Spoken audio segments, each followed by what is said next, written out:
जय हिंद। आज आपके लिए लेकर आए हूं प्रभावी परमाणु संख्या। यह बहुत ही इंपॉर्टेंट टॉपिक है आईआईटी नीट के लिए भी, यूपी बोर्ड के लिए भी और बीएससी थर्ड सेमेस्टर के लिए भी।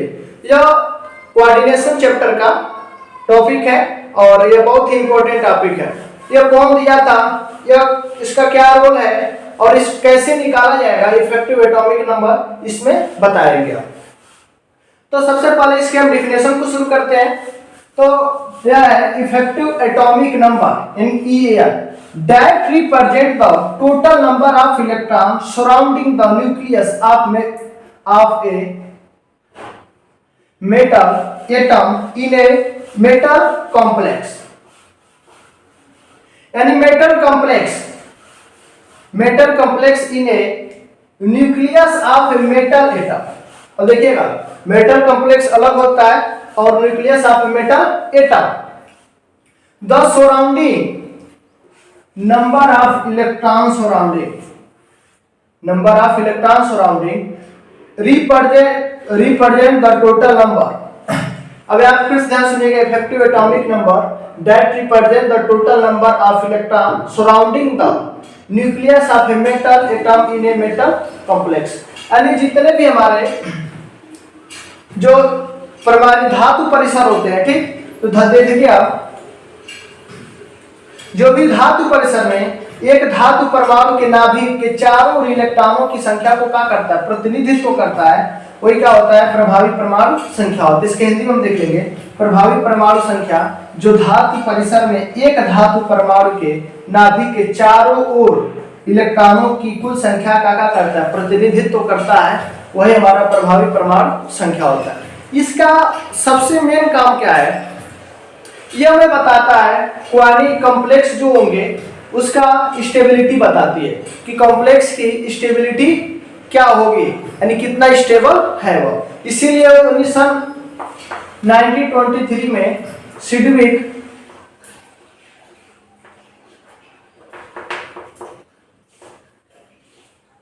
सिज्विक ने यह रूल दिया था, ईएनए रूल। सिज्विक ने ईएनए रूल दिया था और इससे बताया जा सकता है कि कोई भी कॉम्प्लेक्स है वो कितना स्टेबल है। और या अगर कोई भी कॉम्प्लेक्स वो अपने नोबेल गैसों की इलेक्ट्रॉन की संख्या के बराबर अगर हो जाते हैं तो हमारा वो क्या होता है, तो मोर स्टेबल होता है। इसके बाद इसका फार्मूला देखते हैं।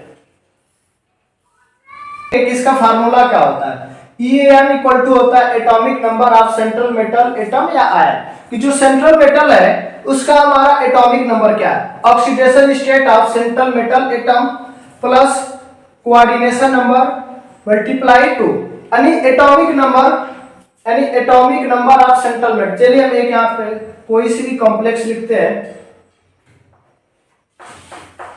Fe FeCl6, ठीक।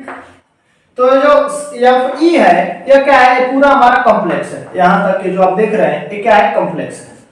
तो Fe जो है वो हमारा क्या है, सेंट्रल मेटल है। क्या है, central metal. Fe central metal है। Oxidation of state central metal atom. अब हमारा जो Fe का Fe जो है इसका ऑक्सीडेशन स्टेट क्या होगा, तो ऑक्सीडेशन स्टेट अभी हम आपको निकालने के लिए बताएंगे। तो इसका जो हमारा Fe का एटॉमिक नंबर यानी परमाणु क्रमांक, उसमें से हम क्या कर देंगे, इसको घटा देंगे, ठीक। क्या घटाएंगे, यानी क्या सब्ट्रैक्ट करेंगे, तो oxidation state of central metal atom यानी कि जो इसका ऑक्सीडेशन नंबर है उसको हम क्या करेंगे, सब्ट्रैक्ट कर देंगे। उसके बाद कोऑर्डिनेशन नंबर इनटू 2। अब कोऑर्डिनेशन नंबर अब कैसे निकालेंगे, नहीं जा रहा है तो उसके लिए एक है, आप कोऑर्डिनेशन नंबर का फार्मूला होता है कि total number of ligand into density. Total number of लिगेंडों की संख्या कितनी है, लिगेंडों की संख्या कितनी है, तो लिगेंडों की संख्या 6 है। लिगेंडों की संख्या कितनी है, 6 है। यानी जो कॉम्प्लेक्स में हमारा स्मॉल ब्रैकेट में राइट किया जाता है वही हमारा क्या होता है, लिगेंड होते हैं। तो हमारे लिगेंड है, तो लिगेंडों की संख्या कितनी है, नंबर कितने हैं, तो लिगेंडों की संख्या 6 है। तो यहाँ पर हम क्या लिख लेंगे, 6, ठीक। और डेंसिटी ये हमारा हो जाएगा किसकी, दंतुक्ते यानी कितना ये हमारे आयन यानी आयन को डोनेट कर रहा है, तो ये हमारा होगा Cn जो है, ठीक, डेंटिसिटी यानी दंतुकता, हिंदी में इसको कहते हैं दंतुकता, कितनी है। तो इसको हम कर देंगे, फिर यहाँ पे 2 से मल्टीप्लाई कर देंगे, यानी यहाँ पे हम लिख ले ligand into denticity, ligand into denticity. तो हमारा कुल फार्मूला हो जाएगा EN का, EAN इक्वल टू, इसका फार्मूला हो जाएगा कि Z माइनस एक्स मालूम है ना क्या है, oxidation state of central metal atom, plus इसको इसी में से Z में से ही घटाना है, plus C minus N coordination ligand plus denticity, ligand into denticity into 2। यह फार्मूला याद करके रखेंगे तो किसी का भी आप EN नंबर निकाल लेंगे। और EN नंबर से हम निकाल कर ही बताएंगे कि वो जो हमारा कॉम्प्लेक्स नंबर है, यानी जो कॉम्प्लेक्स है वो कितना स्टेबल है। 5 एग्जाम्पल पढ़ेंगे और 5 एग्जाम्पल के बारे में आपको हम बता के निकाल के दिखाएंगे कि इफेक्टिव एटॉमिक नंबर कैसे निकाला जाएगा। पहला K4 FeCN6, CuNH3 का 6, 3 चार्ज है इस पे, PtCl6, ये हमारा लिगेंड है, CrCO का 6 यानी ये कार्बोनिल है, CuNH3 का 5, Cl और Cl2। तो चलिए हम सबसे पहले 1 नंबर देखेंगे। ये आपका फार्मूला है EN इक्वल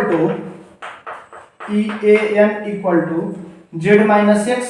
Z हमारा सेंट्रल मेटल का एटम नंबर है, X इसका ऑक्सीडेशन नंबर है, प्लस लिगेंडो की संख्या इंटू लिगेंडो की डेंसिटी इंटू 2। यह फार्मूला अगर आपको याद है तो आप निकाल सकते हैं, अगर नहीं याद है तो याद कर लीजिए। तो यहाँ पे हमारा Z यानी Fe का क्या होता है 26 और X। अब यहाँ पे दिक्कत आता है कि X क्या होगा, oxidation number.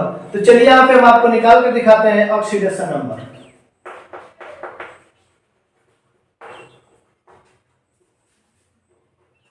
Oxidation number, oxidation number कैसे हम Fe का निकालेंगे। अगर हमको Fe का निकालना है तो हम इसको जैसे K4, तो K का ऑक्सीडेशन नंबर +1 होता है, +1 मल्टीप्लाई 4 प्लस Fe का कितना होगा, हमने निकालना है Fe का हमको निकालना ही है, तो Fe हो जाएगा प्लस Cn का प्लस सॉरी Cn का -1 होता है, Cn का -1 इन मल्टीप्लाई 6 है, यहाँ पे 6 रहेगा, 6 इक्वल टू 0। यानी सभी जितने भी है अलजेब्रिक हमारा ऐड जब करते हैं इसको सभी ऑक्सीडेशन नंबर का, तो हमारा क्या आना चाहिए, 0 आना चाहिए। तो आ गया 0। अब इसको ऐड कर ले 4 प्लस Fe -6 इक्वल टू 0। तो Fe इक्वल टू क्या होगा +2, Fe इक्वल टू क्या होगा +2। तो यह होगा इसका ऑक्सीडेशन नंबर। तो यहाँ पर क्या करेंगे, लेकर आएंगे तो क्या हो जाएगा -2, प्लस है इधर आएंगे तो माइनस ही हो जाएगा। देखिए नहीं समझ में आ रहा होगा तो +2 ऐसे लिख लेते हैं। लिगेंडो की नंबर कितने हैं, तो लिगेंड की नंबर 6, डेंटिसिटी इसकी क्या होती है 1, यानी एक दंतुकता, यानी मोनोडेंटिसिटी लिगेंड होता है। और इसको हम निकाल लें तो 26 -2 प्लस इसका मल्टीप्लाई कर देंगे तो 12 भी होगा। तो कितना हो जाएगा 24 और +12, तो 2 और 4 6 और 2 और 3 2 और 3, यह हो गया हमारा 36। यह किसके इक्वल है, तो आप 36 आप देखेंगे क्रिप्टॉन जो होता है, क्रिप्टॉन इसका भी क्या होता है 36 होता है। ये इसके क्या हमारा इक्वल हो गया।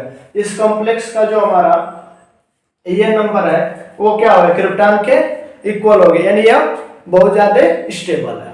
चलिए अब दूसरा एग्जांपल देखते हैं। ये आपका दूसरा क्वेश्चन है, इससी फार्मूला लिख लीजिएगा फिर से कि AN equal to Z minus X, Z यहाँ पे सेंट्रल मेटल का एटॉमिक नंबर, X इसका oxidation number, plus ligand into density into 2, ये हो गया। अब यहाँ पे कोबाल्ट का ऑक्सीडेशन नंबर क्या है? कोबाल्ट का ऑक्सीडेशन नंबर 27। ऑक्सीडेशन नंबर क्या होगा? ऑक्सीडेशन नंबर यहाँ पर हम निकाल लेते हैं, CO प्लस NH3 का 0। जो भी अगर कंपाउंड हो कोई, जैसे H2O हो गया, CO हो गया, NH3 हो गया, इनके ऑक्सीडेशन नंबर 0 होते हैं। अब CO plus 0 into 6 equal to +3। यहाँ पे चार्ज है +3, तो इसके हमारा क्या हो जाएगा इक्वल, जो भी हमारा यहाँ पर आएगा प्लस चार्ज ऑक्सीडेशन नंबर निकलेगा, तो हमारा क्या होगा CO इक्वल टू +3। तो यहाँ पे हम क्या निकालेंगे? +3 रख लेंगे, ठीक। चलिए लिख लिया जाए +3। लिगेंड 6, डेंसिटी 1 और 2 से मल्टीप्लाई कर देंगे। अब देखेंगे हमारा जो यहाँ पर 27 और +3, ठीक, 24, यहाँ पे माइनस है तो 24 हो जाएगा, +12, तो हमारे क्या हो जाएंगे? 36 हो जाएगा, जो क्रिप्टॉन के इलेक्ट्रॉन संख्या के बराबर। तो भी हमारा क्या हो जाएगा? मोर स्टेबल ही होगा। अब चलेंगे हम तीसरे क्वेश्चन पे।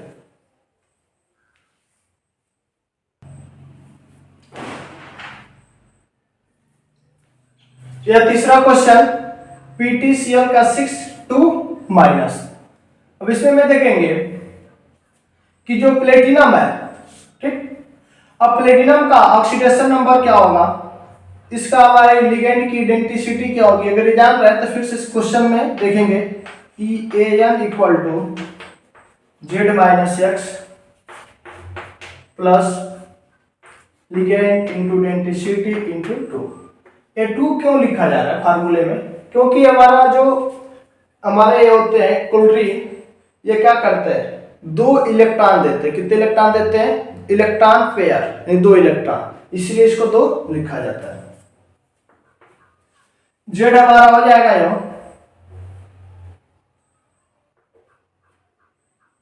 74।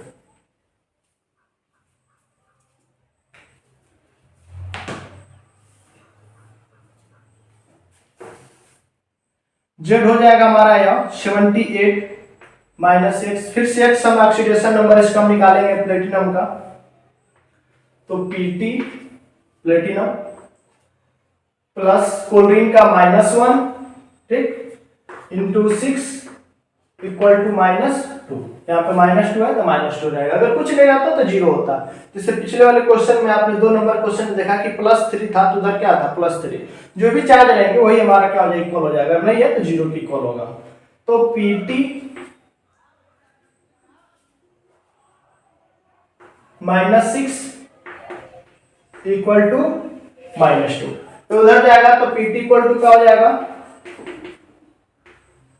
6 -2 इक्वल टू 4, यानी इसका ऑक्सीडेशन नंबर क्या हो जाएगा? 4 हो जाएगा।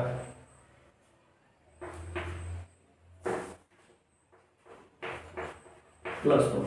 लिगेंड कितने हैं? तो 6, डेंसिटी 1 और 2 से मल्टीप्लाई करेंगे। हम इसीलिए कर रहे हैं कि इलेक्ट्रॉनों की संख्या को हम काउंट कर रहे हैं, तो कितने इलेक्ट्रॉनों की संख्या है? तो हमारा 2, हमारे क्या है? लोन पेयर एक साथ 2 इलेक्ट्रॉन को क्या करते हैं? डोनेट करते हैं। हमारा 6 क्लोरीन है तो 12 इलेक्ट्रॉन को डोनेट करेंगे।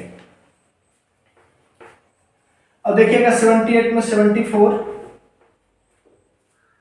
प्लस 12, ये क्या हो जाएगा? 4, 6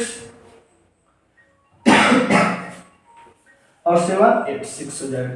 ये हमारा जेनान जेनान का रेडान के 86 के एटॉमिक नंबर के बराबर है। तो हमारा क्या होगा? ये भी स्टेबल ही होगा अधिकतर। अब देखेंगे अब इस क्वेश्चन को, इसी यहाँ पे फिक्स वही formula EAN equal to Z-X plus ligand into density into 2। अब Z क्या होगा? कोबाल्ट का 27, अब X यानी इसकी ऑक्सीडेशन नंबर, फिर से ऑक्सीडेशन नंबर हम CO का निकालेंगे। C का C प्लस NH3 0 इंटू 5 -1 प्लस -2 इक्वल टू 0। यहाँ पे क्लोरीन 2 है तो यहाँ पे इसकी ऑक्सीडेशन स्टेट -2 यानी -1 होता है, 2 से मल्टीप्लाई यानी 2 है तो यहाँ पे क्या हो जाएगा 2 हो जाएगा। तो हो जाएगा CO की ऑक्सीडेशन नंबर 0 से मल्टीप्लाई करेंगे तो 0 -3 इक्वल टू 0 यानी CO इक्वल टू +3। तो यहाँ पे हो जाएगा +3 ऑक्सीडेशन नंबर। लिगेंड इसके क्या होंगे, लिगेंड देखिएगा NH3 का 5 और Cl, तो लिगेंड की संख्या कितनी है 2 है। इसकी भी हमारा आइडेंटिसिटी कितने है 1 ही है और इसकी भी आइडेंटिसिटी 1 ही है। तो लिगेंड 6 आइडेंटिसिटी 1 और इनटू मल्टीप्लाई 2। यही पर अगर हमारा इसकी आइडेंटिसिटी जैसे 2 हो जाए 3 हो जाए तो फिर से यही हम ऐड कर लेंगे लिगेंड आइडेंटिसिटी इनटू 2, फिर से हम लिख लेंगे वही लिगेंड आइडेंटिसिटी प्लस 2, वो भी हम क्या कर लेंगे इसमें ऐड कर लेंगे उसके लिए अलग। ठीक, तो हो जाएगा 27 -3 प्लस 12, तो 24 प्लस 12 इक्वल टू 36। ये हमारा फिर क्रिप्टॉन 36 के इक्वल है। तो यानी ये हमारे क्या हो गए स्टेबल हो। ऐसे जब तक हमारे क्या होते हैं कि स्टेबल नहीं होते, यानी जब तक कि जो भी हमारे नोबेल गैस है उनकी इलेक्ट्रॉन संख्या के बराबर नहीं होता है तब तक ये क्या करते रहते हैं और अपने लिगेंड को जोड़ सकते हैं। ठीक, हमारे जो सेंट्रल मेटल होते हैं, तो आप क्या करना चाहते हैं अस्थायित्व प्राप्त करना चाहते हैं। वीडियो को पूरा देखने के लिए धन्यवाद। फिर से मिलेंगे अगले सेशन में नए टॉपिक के साथ। जय हिंद।